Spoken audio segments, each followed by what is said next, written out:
जब आप होटल में खाना खाने जाते हो तो आपको देना पड़ता है। इसी सर्विस टैक्स के नाम पर 20 रुपए की पानी की बोतल आपको 100 रुपए में बेची जाती है। लग्जरी टैक्स था, इसका मकसद था अमीर लोगों से ज्यादा टैक्स लेकर सरकार को पैसा देना। देश की सारी राजनीतिक पार्टियां उस वक्त ये देखकर हैरान रह गईं जब वाजपेयी ने पश्चिम बंगाल के वित्त मंत्री असीम दास गुप्ता को इसका अध्यक्ष बना दिया।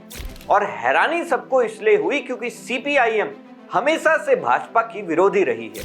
अब ये सब काम अच्छे से चल रहा था, तभी 2004 में एक अनहोनी हो जाती है। ये वही पी चिदम्बरम है जिन्होंने हाल ही में हुए पहलगाम हमले के आतंकवादियों को लेकर यह कह दिया था कि कोई जरूरी नहीं है कि वो आतंकवादी पाकिस्तान से आए थे। मोदी इस विधेयक का तगड़ा विरोध कर कांग्रेस का नामो निशान मिटाकर भारत के प्रधानमंत्री बनते हैं नरेंद्र दामोदर दास मोदी। मैं नरेंद्र दामोदर दास मोदी। जब कांग्रेस जीएसटी लाना चाह रही थी तो भाजपा ने विरोध किया, और जब भाजपा जीएसटी लागू करना चाह रही थी तो अब कांग्रेस ने विरोध चालू कर दिया। 8 साल तक जीएसटी कलेक्शन के लिए वस्तुओं और सेवाओं को 5 अलग अलग टैक्स स्लैब में बांट दिया जाता है। दोस्तों, आजादी के बाद भारत एक नया देश था। सरकार को देश चलाने और देश की सुरक्षा में खड़ी सेना को मजबूत करने के लिए पैसों की जरूरत थी, जैसे कि हर देश को होती है। और उस पैसे के जुगाड़ के लिए सरकारें देश की जनता पर टैक्स लगाती हैं, चाहे वो कोई भी काम हो। आप कुछ सामान खरीदो या आप कुछ सामान मैन्युफैक्चर करो, आप होटल में खाना खाने जाओ, आपको सरकार को टैक्स देना ही पड़ेगा। उस टैक्स से सरकार के पास पैसा आता है और सरकार देश को चलाती है। अब ये जो टैक्स भारत की जनता पर लगाए गए, ये कई प्रकार के थे। एक्साइज ड्यूटी, इसे फैक्ट्रियों पर लगाया जाता था जहां सामान मैन्युफैक्चर किया जाता है। कस्टम ड्यूटी, इसे विदेशों से आने या भारत से विदेशों में बेचे जाने वाले सामान पर लगाया जाता है। सेल्स टैक्स, ये तब लगता है जब आप किसी दुकान में जाकर सामान खरीदते हो। फिर आता है वैट यानी वैल्यू एडेड टैक्स। इनमें ऐसा होता है, मान लीजिए एक कुर्सी है तो सबसे पहले इसे बनाने वाले ने इसमें 10% टैक्स लगाकर होलसेलर को बेचा। अब होलसेलर इसमें अपना प्रॉफिट जोड़कर फिर से 10% वैट लगाता था, फिर इसे दुकानदार को बेचता था। दुकानदार इसमें अपने प्रॉफिट के हिसाब से फिर से 10% वैट जोड़कर कस्टमर को बेच देता था। फिर आता है सर्विस टैक्स। जब आप होटल में खाना खाने जाते हो तो आपको देना पड़ता है। इसी सर्विस टैक्स के नाम पर 20 रुपए की पानी की बोतल आपको 100 रुपए में बेची जाती है। फिर आता है इंटरटेनमेंट टैक्स। इसमें जब आप मान लीजिए सिनेमा में मूवी देखने जाते हैं तब आपको देना पड़ता है। लग्जरी टैक्स, यह महंगे होटल, रिजॉर्ट या लग्जरी सामान पर लगता था। इसका मकसद था अमीर लोगों से ज्यादा टैक्स लेकर सरकार को पैसा देना। ऑक्ट्रॉय और एंट्री टैक्स, ये तब लगता था जब किसी सामान को एक राज्य से दूसरे राज्य में ले जाया जाता था। सेस, इसे हानिकारक चीजों जैसे सिगरेट, तंबाकू और गुटखा पर लगाया जाता था। प्रोफेशनल टैक्स, दोस्तों ये नौकरी या बिजनेस करने वालों पर लगता था। और इनकम टैक्स तो आप लोग जानते ही हो। प्रॉपर्टी टैक्स और स्टाम्प ड्यूटी, जब भी आप कोई प्रॉपर्टी या मकान या जमीन खरीदते या उसे बेचते हैं उस पर लगाया जाता है। दोस्तों, ये मैंने आपको करीब 12 या 13 तरह के टैक्स बता दिए जो कि देश की जनता देती है और सरकार के पास पैसा पहुंचता है।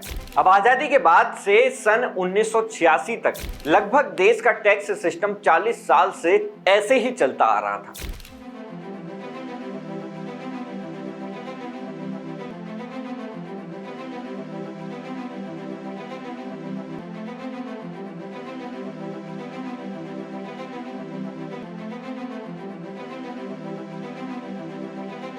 साल 1986 में राजीव गांधी सरकार के वित्त मंत्री वीपी सिंह ने 1 मार्च 1986 को संशोधित मूल्य वर्धित कर यानी MODVAT, modified value added tax की शुरुआत की। मॉडवेट एक ऐसा सिस्टम था जिसमें मान लीजिए एक फैक्ट्री ने कच्चे माल पर 100 रुपए टैक्स दिया। उसके बाद जब उसने प्रोडक्ट को बेचा तो वो अपने पहले के 100 रुपए जो उसने दिए थे टैक्स के रूप में उसे काटकर बाकी टैक्स देगा। लेकिन ये वाला टैक्स सिस्टम सिर्फ फैक्ट्रियों तक सीमित था, यानी कि जिस सामान की मैन्युफैक्चरिंग की जाती है आम आदमी तक इसकी पहुंच नहीं थी। उसके बाद जब अटल बिहारी वाजपेयी की सरकार यानी एनडीए सरकार सत्ता में आती है जिसमें वित्त मंत्री यशवंत सिन्हा होते हैं, साल 2000 में एनडीए सरकार द्वारा मॉडवेट का नाम बदलकर सैनवेट कर दिया जाता है, यानी कि सेंट्रल वैल्यू एडेड टैक्स। लेकिन दोस्तों, नाम के साथ साथ इसका दायरा भी बढ़ा दिया जाता है। जहां मॉडवेट सिर्फ फैक्ट्रियों तक सीमित था, अब इसमें सर्विसेज को भी जोड़ दिया जाता है। लेकिन जहां एक और प्रधानमंत्री अटल बिहारी वाजपेयी सैनवेट के नियमों में बदलाव कर रहे थे, वहीं दूसरी ओर वे 1999 में एक बैठक करते हैं जिसमें खुद प्रधानमंत्री अटल बिहारी वाजपेयी और उनके आर्थिक सलाहकार पैनल, जिसमें आरबीआई के 3 पूर्व गवर्नर भी मौजूद थे, आईजी पटेल, विमल जालान और सी रंगराजन। पहली बार यहां पर वस्तु एवं सेवा कर यानी जीएसटी का प्रस्ताव रखा जाता है और वाजपेयी इस टैक्स सिस्टम से इतने प्रभावित होते हैं कि तुरंत जीएसटी का एक मॉडल तैयार करने के लिए एक समिति का गठन कर देते हैं जिसका नाम होता है empowered committee of state finance ministers. इस समिति में भारत के सभी राज्यों के वित्त मंत्रियों को शामिल किया गया। देश की सारी राजनीतिक पार्टियां उस वक्त ये देखकर हैरान रह गईं जब वाजपेयी ने पश्चिम बंगाल के वित्त मंत्री असीम दास गुप्ता को इसका अध्यक्ष बना दिया। Asim Das Gupta Communist Party of India मार्क्सवादी यानी सीपीआईएम के नेता थे और हैरानी सबको इसलिए हुई क्योंकि सीपीआईएम हमेशा से भाजपा की विरोधी रही है। अब क्योंकि जीएसटी वाले मुद्दे पर हर राज्य की सरकारों का समर्थन जरूरी था, इसीलिए विपक्ष को भरोसे में लेने के लिए हो सकता है कि असीम दास गुप्ता को इसका अध्यक्ष बना दिया गया।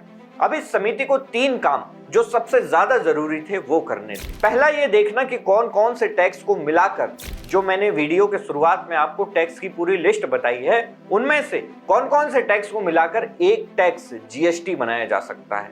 दूसरा, राज्यों और केंद्र के बीच जीएसटी को कैसे बैलेंस किया जाएगा। और तीसरा काम कि जीएसटी को लागू करते ही शुरू के 5 साल जो राज्यों के राजस्व में लॉस होगा, उनको घाटा होगा, उसकी भरपाई कैसे की जाएगी। अब ये सब काम अच्छे से चल रहा था, तभी 2004 में एक अनहोनी हो जाती है। 2004 के लोकसभा चुनावों में सबको लग रहा था कि एनडीए की सरकार बनेगी, लेकिन एनडीए की हार हो जाती है और यूपीए सरकार के प्रधानमंत्री बनते हैं डॉक्टर मनमोहन सिंह। वित्त मंत्री बनाया जाता है पी चिदम्बरम को। जी हाँ, ये वही पी चिदम्बरम है जिन्होंने हाल ही में हुए पहलगाम हमले के आतंकवादियों को लेकर यह कह दिया था कि कोई जरूरी नहीं है कि वो आतंकवादी पाकिस्तान से आए थे। खैर, टॉपिक पर वापस आते हैं। पी चिदम्बरम के वित्त मंत्री बनते ही 2006 के बजट भाषण में औपचारिक रूप से घोषणा की जाती है कि 2010 से जीएसटी लागू कर दिया जाएगा। असीम दास गुप्ता उसी समिति के चेयरमैन बने रहते हैं और उन्होंने 2010 तक जीएसटी का विस्तृत पूरा डिटेल्ड ड्राफ्ट भी तैयार कर दिया था। लेकिन केंद्र की यूपीए सरकार देश की राज्य सरकारों को जीएसटी लागू करने के लिए नहीं मना पाती है, जिसकी वजह से 2010 में जीएसटी लागू नहीं हो पाता।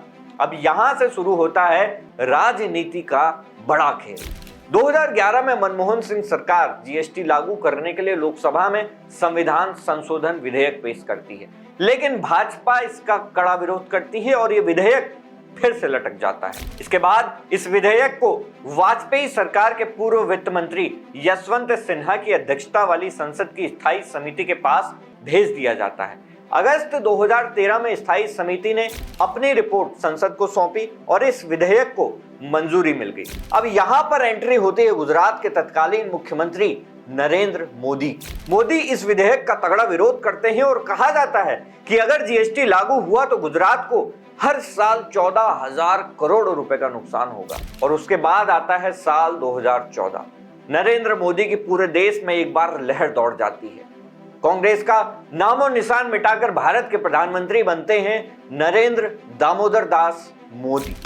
मैं नरेंद्र दामोदर दास मोदी सत्ता में आने के कुछ ही महीनों बाद दिसंबर 2014 में वित्त मंत्री अरुण जेटली जीएसटी विधेयक को फिर से संसद में पेश करते हैं, लेकिन इस बार विपक्ष में कांग्रेस पार्टी इसका विरोध करने लगती है। अब आप यहां पर राजनीति समझो, जब कांग्रेस जीएसटी लाना चाह रही थी तो भाजपा ने विरोध किया और जब भाजपा जीएसटी लागू करना चाह रही थी तो अब कांग्रेस ने विरोध चालू कर दिया। भारतीय जनता पार्टी बार बार इसमें संशोधन करती है और करीब 4 बार इसे लोकसभा में पेश किया जाता है। आखिरकार विपक्ष को इस बिल का समर्थन करना ही पड़ता है, जिसके बाद भारतीय संविधान में 100वां संशोधन करने के बाद 1 जुलाई 2017 से जीएसटी पूरे देश में लागू हो जाता है। 8 साल तक जीएसटी कलेक्शन के लिए वस्तुओं और सेवाओं को 5 अलग अलग टैक्स स्लैब में बांट दिया जाता है।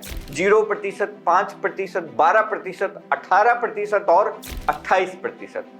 वर्तमान की स्थिति यह है कि जीएसटी के इन सारे स्लैब्स को मोदी सरकार ने खत्म कर दिया है और सिर्फ 2+1 स्लैब को रखा गया है, जिसमें 12% वाले को खत्म करके 5% में और 28% को खत्म करके 18% कर दिया गया है। इसके अलावा जो नुकसानदायक और लग्जरी सामान है उसमें 40% जीएसटी कर दिया गया है।